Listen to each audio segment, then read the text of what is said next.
అండి మళ్ళీ మీ దగ్గరికి వస్తామండి. మరి ఇదే ఇష్యూకి సంబంధించి టీడీపీ అధికార ప్రతినిధి డాక్టర్ ఏఎస్ రావు గారు ఉన్నారు. రావు గారితో మాట్లాడదాం. నమస్తే అండి డాక్టర్ ఏఎస్ రావు గారు. మరి ఇవాళ సమావేశం గురించి బీజేపీ పదాధికారుల సమావేశం గురించి మాట్లాడుతున్నాం. మరి ముఖ్య నేతలందరూ డుమ్మా కొట్టడం అంటే మనకి నరసింహరాజు గారు మాట్లాడుతూ మొదట ఎందుకంటే బీజేపీ ఒంటరిగానే పోటీ చేద్దాం అనుకుంది 175 25 సీట్లలో. సో ఆ సభలో చాలా ఎక్కువ మొత్తంలో ఉన్నారు. వాళ్ళందరూ ఇప్పుడు ఈ మరి మనం ఎవరైతే అనుకున్నామో సీనియర్ నేతలు వాళ్ళందరూ అందుకనే గైర్హాజరయ్యారు ఇవాళ సమావేశానికని.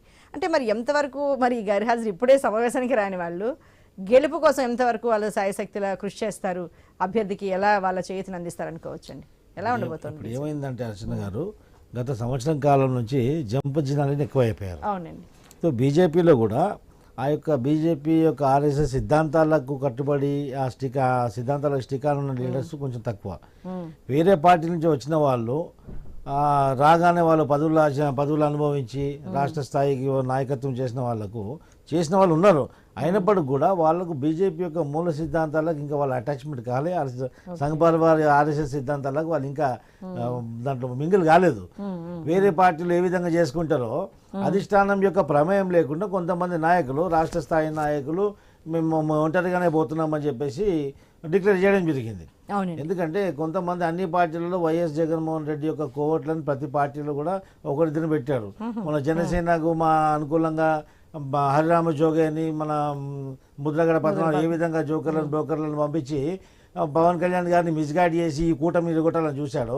బీజేపీలో కూడా కొంతమంది అడప ఉండొచ్చు, ఉండకపోవచ్చు.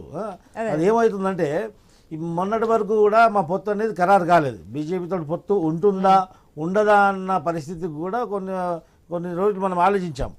మా యొక్క కూటమికి సంబంధించిన కూడా బీజేపీతో పొత్తు ఉంటుందో ఉండదో అని చెప్పేసి కన్ఫ్యూజన్లో ఉండే.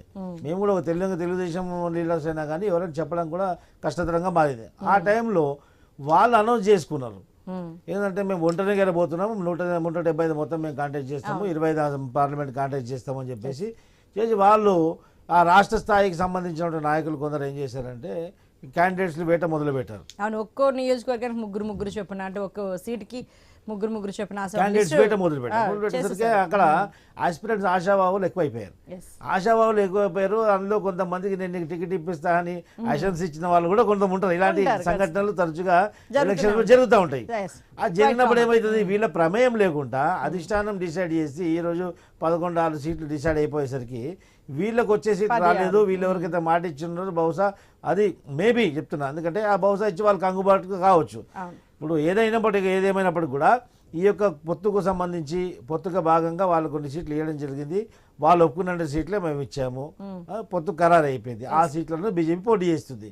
అదేవిధంగా బీజేపీలో ఏ విధంగా ఉందో తెలుగుదేశంలో కూడా కొంత ఆశాభావాలు కంగుపాటికి అయ్యి వాళ్ళు కొంచెం అలగతో ఉన్నట్టు వాస్తవమే. జనసేనలో కొంతమంది ఉంటారు. ఎందుకంటే ఇది ఒక జాతీయ పార్టీ కాబట్టి కొద్దిగా ఎక్కువ ఉంటారు. మా ప్రాంతీయ పార్టీ మానవులు ఉంటారు. ఈ జనసేన కొంచెం ఆ యొక్క రెబల్స్ పడతా కొంచెం తక్కువ ఉంటుంది. ఏదేమైనప్పటికీ కూడా ఒక 1-2 డేస్లో ఈ యొక్క అసమ్మతివాదులందరినీ కూడా సెటరేట్ చేసి మళ్ళీ ఈ కూటమి అందరూ కూడా ఏకపక్షంగా వచ్చేసి ఒకటే ప్లాట్ఫామ్ పైన ఒక ఉమ్మడి మేనిఫెస్టో ప్రజల్లోకి తీసుకెళ్ళి అందరూ కూడా ఉమ్మడిగా సమిష్టిగా ఈ యొక్క కూటమిని విజయం చేకూర్చే విధంగా పనిచేయడం ఖాయం. ఓకే, రైట్ అండి. ఇప్పుడు షార్ట్ బ్రేక్ తీసుకుందాం. బ్రేక్ తర్వాత డిబేట్ కంటిన్యూ చేద్దాం.